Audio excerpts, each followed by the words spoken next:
Bonjour les passionnés de sophrologie. Nous espérons que nos 2 premiers podcasts vous ont plu et nous nous retrouvons aujourd'hui pour un 3e podcast.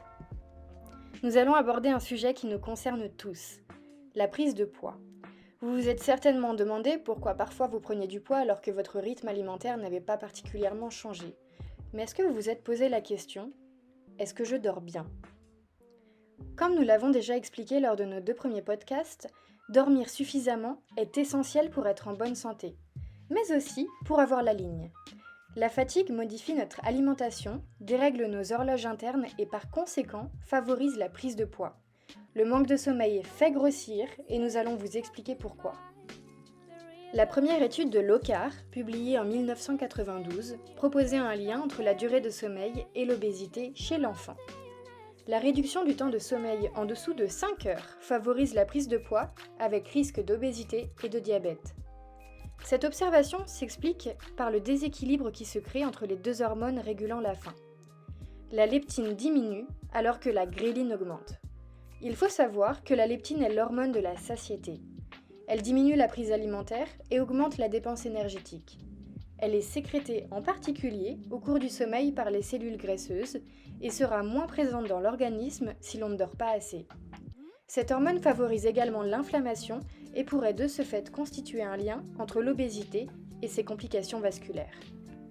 À l'opposé, la gréline, dite hormone de la faim, est sécrétée pendant l'éveil. Elle incite à la prise alimentaire de produits gras et sucrés et contribue à la production de graisse qui peut entraîner une augmentation de la prise alimentaire et du poids corporel. Hormone peptidique, libérée par les cellules de l'estomac, elle stimule l'appétit, favorise la sécrétion de l'hormone de croissance, de prolactine, d'HCTH et augmente la privation de sommeil. Par ailleurs, le manque de sommeil diminue l'effet de l'insuline, qui est une hormone fabriquée par le pancréas et qui fait baisser le taux de sucre dans le sang. Cela devient alors une porte ouverte au diabète. Une autre étude chiffre qu'une heure de sommeil en moins fait consommer davantage de calories le lendemain.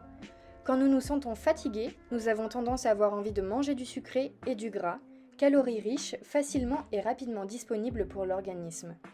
Ainsi, on mangerait 201 calories de plus qu'habituellement lorsqu'on a 1 heure de sommeil de moins. Selon les scientifiques, 2 jours de réveil précoce ou d'endormissement tardif suffisent à dérégler le système. Les sujets dormant moins de 5 heures par nuit ont un risque d'obésité 2,5 fois supérieur à ceux dormant plus de 7 heures. On peut ainsi faire un parallèle visible en particulier aux États-Unis entre l'épidémie d'obésité, de diabète et de la privation de sommeil. Et voilà, nous espérons que ce podcast sur la prise de poids et le sommeil vous a plu. Si cela vous intéresse et que vous souhaitez en savoir davantage, n'hésitez pas à vous rendre sur le site bienrelax.com afin de réaliser la masterclass faite par Clémence Pex-Lavallée sur le sommeil. Vous pouvez également nous suivre sur nos différents réseaux sociaux Facebook, Instagram, LinkedIn et Twitter, sans oublier notre page YouTube. À bientôt!